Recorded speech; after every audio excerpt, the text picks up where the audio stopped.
बिस्मिल्लाहिर्रहमानिर्रहीम। अस्सलाम वालेकुम। ये आपका अपना डिजिटल प्लेटफॉर्म है। मैं तारिक मतीन हूँ। इस वीडियो में एक तो बात करेंगे, इस वक्त हुकूमत फंसी हुई है और शदीद बुरे हाल में है। इन लोगों को जो टैक्स रेवेन्यू टारगेट है 635 अरब रुपए, ये आज का दिन शामिल कर लें तो इन्हें 10 दिन में ये जमा करने हैं और ये बड़ी मुसीबत है इनके लिए। ये इस वक्त इसको कर पाएँ, माहिरीन के मुताबिक इम्पॉसिबल है। इसके लिए इन्होंने कुछ तैयारी की है लेकिन उस तैयारी से भी हो नहीं पाएगा। इस बारे में अभी आपको बताऊंगा इस वीडियो में। इसके अलावा general Bajwa, general retired Bajwa, साबिक आर्मी चीफ, उनका टैक्स रिकॉर्ड लीक करने पर 3 गिरफ्तारियां हुई हैं। मैंने आपको इससे पहले एक शख्स जो हटाया गया था इंक्वायरी के नतीजे में, उसके बारे में कुछ बहुत अहम मालूमात दी थी। मजीद इस बारे में मैं आपको बताऊंगा। और पंजाब में ये जो तब्दीली इस वक्त हुकूमत जिसकी तैयारी करके बैठी है, इसमें प्रॉब्लम क्या है हुकूमत को? ये तब्दीली आ तो सकती है लेकिन इम्कान है कि ये तब्दीली नून लीग की अपनी सफ़ों में आ जाए और लंदन में इस बात पर कोई बहुत बुरी तरह से पेचोताब खा रहा है। माजरा क्या है ये भी मैं भी आपके सामने रखता हूं। सबसे पहले मैं आपको बताऊं, ये जो जनरल बाजवा का टैक्स रिकॉर्ड लीक का मामला, इसमें ये मामला कुछ यूं हुआ है कि 3 अहलकार regional tax office Lahore, general retired Bajwa के खानदान का जो टैक्स डाटा लीक हुआ उसके मामले में इन्हें गिरफ्तार कर लिया गया है। इनमें सुपरिटेंडेंट अरशद कुरैशी हैं, सुपरिटेंडेंट शाहिद नियाज हैं और यूडीसी अदील अशरफ हैं।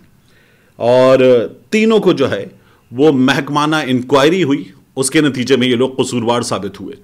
ये खबर आई थी, फैक्ट फोकस ने खबर दी थी अहमद दुरानी ने, और उन्होंने बताया कि जनरल बाजवा उनके ख़ानदान के जो मज़ीद रिश्तेदार बने हैं बच्चों की शादी के नतीजे में, वो इन सब का मिलाकर जो गुज़श्ता को जरसे में असासों का बढ़ना है वो हैरान कुन है।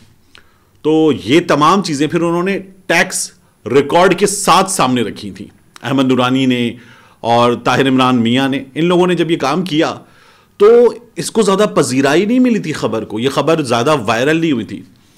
फिर काम हुआ ये कि इसाक डार साहब ने इस मामले पर इंक्वायरी का हुक्म दे दिया। जब इंक्वायरी का हुक्म दिया तो खबर चली, यानी फैक्ट फोकस की अहमद दुरानी की खबर चैनल्स पे नहीं चली थी, लेकिन इसाक डार ने जब हुक्म दे दिया तो फिर खबर चली, तमाम चीज़ें हो गई। फिर उसके बाद फैक्ट फोकस की स्टोरी और ज़्यादा वायरल हो गई।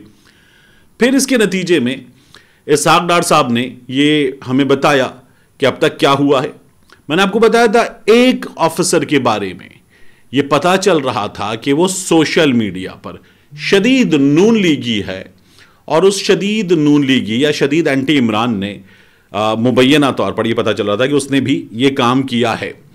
अब इसमें 3 गिरफ्तारियां हो गई। इसमें प्रॉब्लम क्या है? इसमें प्रॉब्लम यह है कि हमारे यहां डाटा लीक पे गिरफ्तारियां होंगी। किसी का डाटा लीक हो जाएगा तो उस पर गिरफ्तारियां होंगी, लेकिन किसी के असासे, आंखें फाड़ देने वाले हैरान कुन असासे होंगे तो उस पर तहकीकात जो हैं वो नहीं होंगी, उस पर छानबीन नहीं होगी। उसमें क्या है क्या नहीं है, कितना नहीं है, इस पर तहकीकात नहीं होंगी। तो जो जितना पावरफुल है वो उतना महफूज है, ये इस मुल्क में हमने देखा है। और जनरल बाजवा के इस मामले में भी हमें कुछ ऐसा ही नजर आ रहा है। अब ये 3 गिरफ्तारियां हो गई, अभी ये सिलसिला जारी है। ये सिलसिला यहां पर रुका नहीं है, जो इत्तलात आ रही हैं उनके मुताबिक। इसके बाद पंजाब में जो तब्दीली का मामला है, गुज़श्ता रोज हम सुनते रहे डीनोटिफाई कर देंगे। वजीर आला नहीं रहे, आज भी राना सनाउल्लाह बताते रहे। लंदन में मियां नवाज शरीफ राब्ते में हैं, शहबाज शरीफ राब्ते में हैं, इसहाक डार राब्ते में हैं, आसिफ अली जरदारी ऑन बोर्ड हैं, और फिर जमान पार्क में मीटिंग्स वगैरह हो रही हैं, सब कुछ चल रहा है। सीएम हाउस पहुंच के वहां पर वो बताते हमें मुनिस इलाही कि मैं आगे हूं, आओ सील करो, करके दिखाओ, बोर कर रहे हो तुम। ये सब कुछ चल रहा था। अता तारड़ उन पे जुगते मार रहे थे।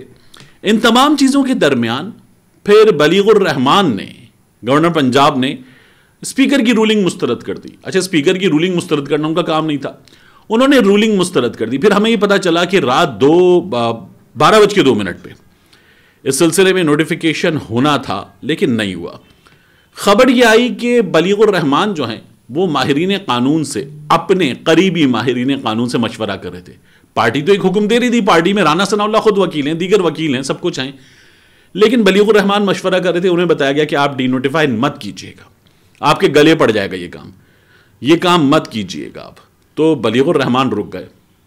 उसके बाद नून लीग के बड़ों ने बलीगुर रहमान को, गवर्नर पंजाब को मनाने की बड़ी कोशिशें की, और ये सिर्फ कोशिशें यहां पर नहीं हुई, ये कोशिशें बाहर से भी की गई, और अब तक आखिरी इत्तलात आने तक ये कोशिशें जारी हैं। इस बात का इम्कान है कि ये बलीगुर रहमान को मना लें और परवेज इलाही को डी नोटिफाई कर दिया जाए, मामला अदालत जाएगा। ये वैसे भी तमाम मामला अदालत में ही जाना है, तो तब ये काम हो जाए। वगरना इस बात का भी इम्कान है, हमारे दोस्त नईम अशरफ बट, बड़ी पक्की खबर लाने वाले रिपोर्टर, उन्होंने खबर दी है कि गवर्नर पंजाब को भी तब्दील किया जा सकता है। अगर गवर्नर पंजाब ने अपना जहन तब्दील ना किया, अपना फैसला तब्दील ना किया, तो गवर्नर पंजाब को भी तब्दील किया जा सकता है, क्योंकि ख्वाहिश पूरी करनी है। मुल्क से बाहर मौजूद वादे लेकर बैठे हुए शख्स की ख्वाहिश पूरी करनी है, इसलिए यह काम करना है। तो अगर यह ना हुआ तो जो इंतहाई चाव से लाए गए थे उन बलीगुर रहमान को, और बड़ी मुसीबत से लाए गए थे, हमने पूरा एक एपिसोड देखा था जिसमें हमने उमर चीमा को देखा, वो भी मांग रहे थे वैसे, मुझे सिक्योरिटी दी जाए, ये लोग कब्जा कर रहे हैं मेरे गवर्नर हाउस पे, लेकिन नहीं हुई थी। तो वो जो बड़े चाव से लाए गए गवर्नर थे, उन गवर्नर को अब तब्दील करने की भी खबरें आ रही हैं, मामलात यहां तक पहुंच गए हैं। तो ये इस वक्त इस हुकूमत की सूरत हाल है। ये मुमकिन है कि तब्दीली आ जाए। अगर फैसला तब्दील ना हो, फैसला तब्दील किया जा सकता है, प्रेशर बड़ी चीज होता है और उसके नतीजे में काफी कुछ हो सकता है। आखिर में मैं आपको बताऊं कि FBR, federal board of revenue, Ishaq Dar sahab का महकमा, इसहाक डार साहब तो वो जादूगर हैं जिनके बारे में बताया गया था, आएंगे ऐसे करके सब ठीक कर देंगे। इसहाक डार साहब आएंगे, आगे कहेंगे डॉलर को हाउ, और उसके बाद डॉलर जो है वो गवर्नर स्टेट बैंक की टांगों से चिमट जाएगा, चीखे मारता हुआ इसहाक डार की टांगों से चिमट जाएगा। डॉलर जो है वो रुपए के सामने गिड़गिड़ाएगा घुटनों के बल बैठकर और कहेगा माफी दे दो, बख्श दो। लेकिन फिर हुआ क्या, हमने डॉलर को जो है वो उड़ान भरते देखा और रुपए की तबाही मचाई है। इसहाक डार साहब ने आने के बाद जो कह रहे थे 180 से नीचे, 180 से नीचे, अब 180, 190, ये जो बातें हो रही थी, इसमें अब इस वक्त सूरत हाल क्या है। ये शहबाज राणा साहब की खबर है, और इकोनॉमी पे बड़े पक्के रिपोर्टर हैं शहबाज राणा साहब। उन्होंने ही खबर दी है कि टैक्स अथॉरिटीज को ये इस वक्त खौफ, खदशा है कि रेवेन्यू शॉर्टफॉल जो है वो दिसंबर में 250 बिलियन रुपए का होगा, 250 बिलियन का। अब उन्होंने गवर्नमेंट को सजेस्ट क्या किया कि इंपोज कर दें आप 3% import, additional custom duty imports पर। और फिर उसके बाद उन्होंने मजीद साथ में ये कहा कि जो फाटा में NCP गाड़ियां, नॉन कस्टम पेड गाड़ियां हैं, इनके लिए भी एक एमनेस्टी स्कीम जो है उसका ऐलान कर दें। इन दोनों इकदाम से हमें 80 बिलियन मिल सकते हैं। ये जो 250 बिलियन ये नहीं हो पाएंगे, तो हमें 80 बिलियन तो इन दोनों इकदाम से मिल सकते हैं। अब तक इसहाक डार जो हैं उन्होंने कहा कि नहीं, ये नहीं करना, आप इन्फोर्समेंट मेजर्स अपने बढ़ाएं, टैक्स कलेक्ट करें और उसके जरिए ये करके दिखाएं। लेकिन माहिरीन कहते हैं ये इम्पॉसिबल है, और जो मंथली टारगेट है 965 बिलियन का, वो इन्फोर्समेंट मेजर्स के साथ माहिरीन के मुताबिक नहीं हो पाएगा। अब डार साहब जो हैं उन्होंने मीटिंग में FBR के हेडक्वार्टर में ये कहा था, लेकिन अभी तक जो इन्फोर्समेंट मेजर्स है उनके जरिए ये हो जाए, इस पर हमें मुकम्मल तौर पर खामोशी नजर आ रही है।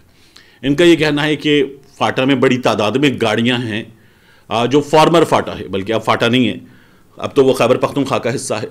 तो उन गाड़ियों को जो उस तरफ से आती हैं, उन गाड़ियों को आप एमनेस्टी स्कीम दें और उन गाड़ियों को आप ले आएं रजिस्ट्रेशन के नेटवर्क के अंदर। अच्छी बातें करना चाहिए, लेकिन ये इस वक्त जो कर रहे हैं फंसे हुए बेचारे, इसलिए।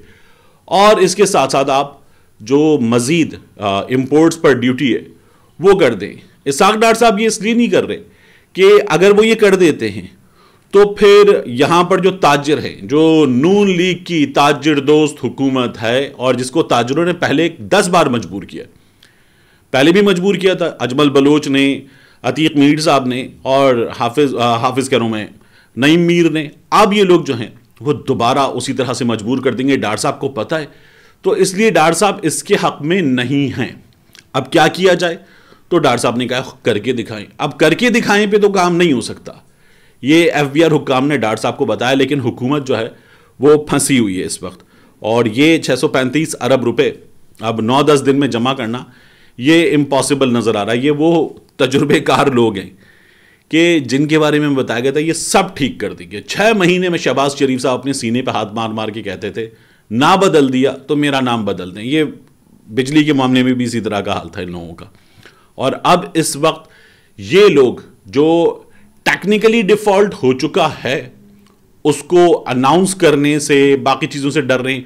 सोयाबीन का हाल हम देख रहे हैं, पोर्ट पे ट्रक आकर रुके हुए हैं और वहां पर जो है कुछ माल उतर चुका है, कुछ माल जो है वो पोर्ट पे जहाज खड़े हुए हैं उनसे उतरना है, लेकिन पैसे नहीं रिलीज हो रहे, वो माल नहीं आ रहा, तो चिकन की फीड नहीं बन रही, तो हमारे यहां मुर्गी का, अंडे का भाव बढ़ता चला जा रहा है। और लोग मजाक उड़ाते हुए कह रहे हैं कि ये इसलिए बढ़ रहा है कि इमरान खान अपनी हुकूमत में मुर्गियों से गलत मुआहिदे करके गया था।